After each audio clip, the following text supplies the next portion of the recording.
I'm ready. Hey, it's September.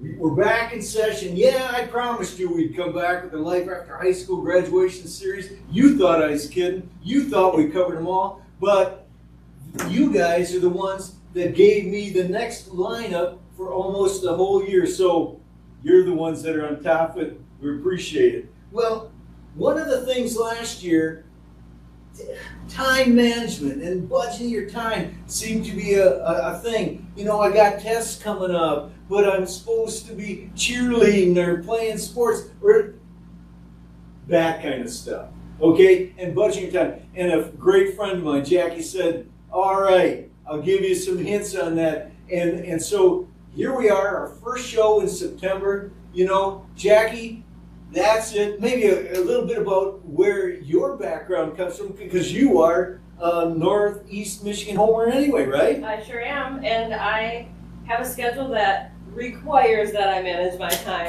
I own a business for leadership, culture, development, and training. I'm involved in a lot of nonprofits and volunteering. I have family stuff I'm committed to, like to have a fun social life as well, so the calendar's booked.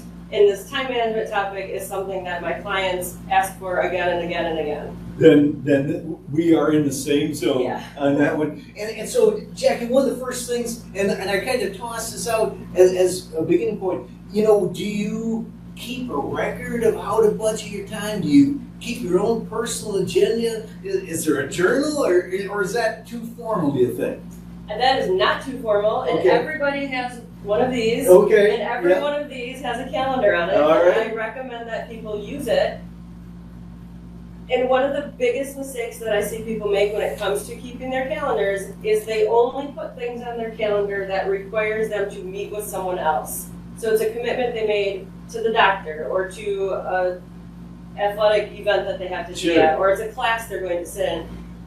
Apparently at some time, somebody told us that we're not allowed to use our calendars to manage our personal time. But if you look at my calendar, it looks like I'm busy from the moment I wake up to the moment I go to bed, because I have everything blocked. I want to get 15 minutes of reading in a day, it's on my calendar. Jackie, I mean, people should be kidding themselves if they don't think that their time is booked. And if you got too much time, then maybe you're missing today's society a little bit. But when you think it, and I know the young people that are dialing in here, do you prioritize which things should come first and which things maybe come 9th and 10th on the list?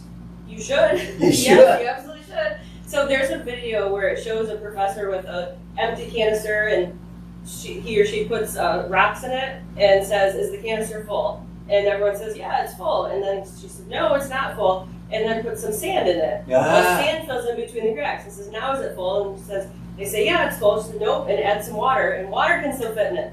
That is how we should budget our time. We should do our big rocks first, because if we fill it with those little things that fill in the cracks, like the sand or the water, the big rocks will never fit. So we have to prioritize the most important things first. That means if you want to play a video game, if you want to scroll on social media, if you want to watch a movie or too many episodes of some show, you do that when you're done with all your big rocks. All right. Did you hear? You got to practice prioritizing. But, you know, get that visual in your mind. You know, you might think that practicing sports and doing your football practice and coming home and then playing catch with your next door neighbor, you know, well, I'm doing my football. No. You know, you got homework. You got a test maybe tomorrow, you know, and that's the sand part, and maybe it doesn't feel as good and it doesn't come out as good, but those are the things. And the other thing, you know, remember already, just if you're not keeping notes, hopefully you'll remember that go ahead, make a mini journal. It doesn't have to be 26 pages long every day, but write down the things that you should be paying attention to. When you think, do you do this at the start of every week, Jackie? Is that the best time, or every day? Every day. It depends on your schedule and what your life is like, but every day, or the night before the day starts, I go through and I prioritize what I'm doing that day, and I move things around in my calendar if I can, and I make a to-do list that has the most important things on top, even if they're not fun, the most important things on top, because I know I have to get those done that day.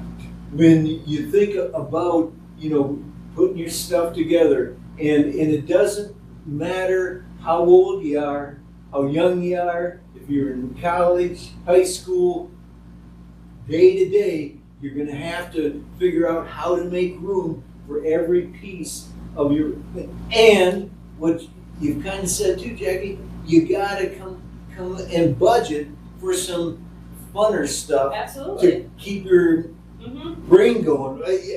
You do that? I do. I have a limit for myself. At 9 o'clock at night, if I'm still working, that's my shut off. I say, you know what, it doesn't matter as long as I don't have a looming deadline to meet the very next morning. But no matter what I'm doing, I will stop and then I'll allow myself to read for fun or just chill for an hour before I do whatever it may be, do something fun for myself. Or summertime, every Tuesday night, it's budgeted that I play volleyball. There. You see, back in my other days, when I was doing director stuff, one of the things that I messed up on is that I always was thinking about tomorrow and not kind of celebrating the accomplishments of today. Yes. And any comments on that? Because I screwed up, and it wasn't until you get a little older, a little gray around the edges, that you think, man, I should have let the gang kind of celebrate for a little bit before throwing 96 more things at him. Oh, absolutely. It goes along with time management, but the whole celebration thing with your teams, I talk about that clients a lot. We're so quick to move on to the next thing because time is so limited. Take a minute and celebrate what you accomplished. Even if it seems minor, celebrate that it went well, talk about what could have gone better, and then move on to the next thing because you gotta learn from that experience first.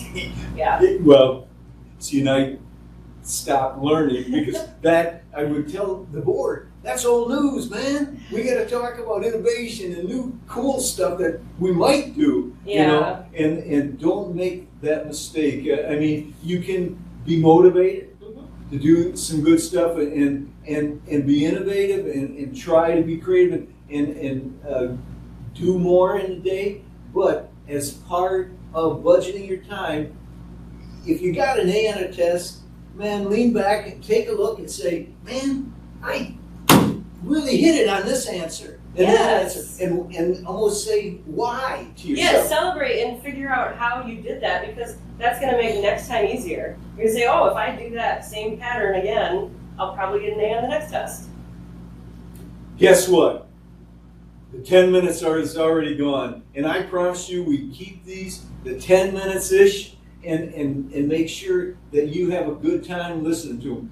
I would encourage you to go back and look at some of the others. There's tax returns and car improvements, checkbooks and credit cards. They're all helpful and they're all simple. Share them with your friends, and we will be back in October. And I'm not going to tell you what it's going to be about yet, so you'll want to tune in. Jackie, thanks so much for joining us today, and I'm hoping we can get back and have another episode down the road on another fun topic. Hey, I'm always willing. You know that I love your company. All right. Thanks, Jackie.